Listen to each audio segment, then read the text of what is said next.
It began just a few months ago. A night shift, like so many others. I drive for Lyft. Always have. And always at night. Less traffic, bigger tips, but fewer eyes on the road. The darkness holds things you wouldn't see under sunlight, things that slip in unnoticed. Like him. I've dealt with weird passengers before, people talking to themselves, some high, some drunk, but nothing, not in all my years behind the wheel, prepared me for this ride. That night, my dash cam was off, and I've regretted it every second since. The request came in just after 1 a.m, pick up from a dimly lit street behind an old church. The guy was already standing there when I pulled up. No name, no greeting, just opened the door and got in. Forest Grove, he said. Voice calm, too calm, cold. His face was pale, like he hadn't slept in days. Eyes sunken, like something inside him had long died. I tried making small talk. Nothing, just silence. Then, midway through the ride, he finally spoke. Not to me, to something in his lap. They always forget, he whispered. But not you. My skin went cold. I looked in the mirror. Nothing in his lap. Nothing at all. But his eyes were locked on the empty seat next to him. I tried to stay calm. Just keep driving. We reached the destination. He stepped out, but the back door didn't close. I turned to check. Nobody was there, but the seatbelt was pulled across, as if someone was still buckled in. I sped off.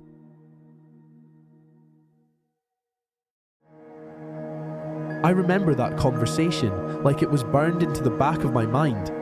It started out harmless, just a dumb story my friend James told me during lunch.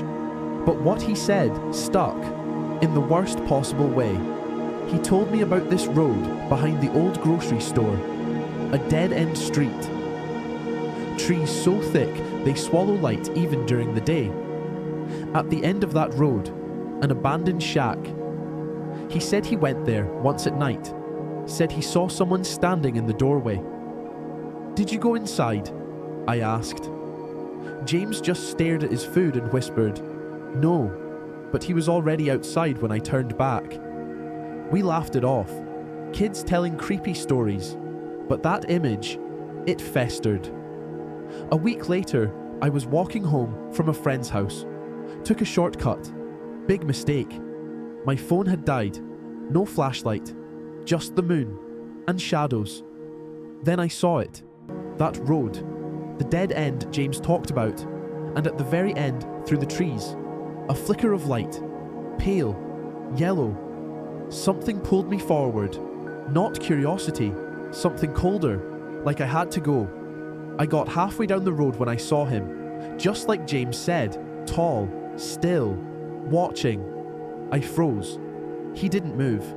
But his head was slightly tilted, like he was waiting. Then I blinked. And he was closer. I didn't scream. I couldn't.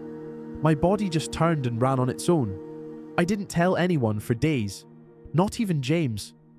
But when I finally did, he didn't react the way I expected. He didn't look surprised. He looked guilty. I told him about you, he said. I haven't seen James since. It's been almost a month, and I still don't have any answers. I moved into this apartment because it was cheap, quiet, and just close enough to feel safe. The kind of place where people don't ask questions. And that used to be a good thing. But now, I wish someone had warned me. About the hallway. About the room across from mine. About what I'd hear at 3 a.m. It started with tapping. Software rhythmic. Like a pencil against a wooden desk. Only, it was coming from behind the wall. The problem is, there's no room on the other side. Not anymore. It's bricked up. Covered. Forgotten. At least, that's what the landlord told me. The tapping stopped for a while. Then came the knocking. Always 3 knocks. Always just before I fell asleep. I started recording it. But nothing ever showed up on the audio. Just silence. Except I could hear it. I know I could. Then one night, I knocked back. That was the mistake. The next morning, my bathroom mirror had a handprint on it. But I live alone. I always lock the door, and my windows are sealed shut. Every night since, something changes. A light flickers.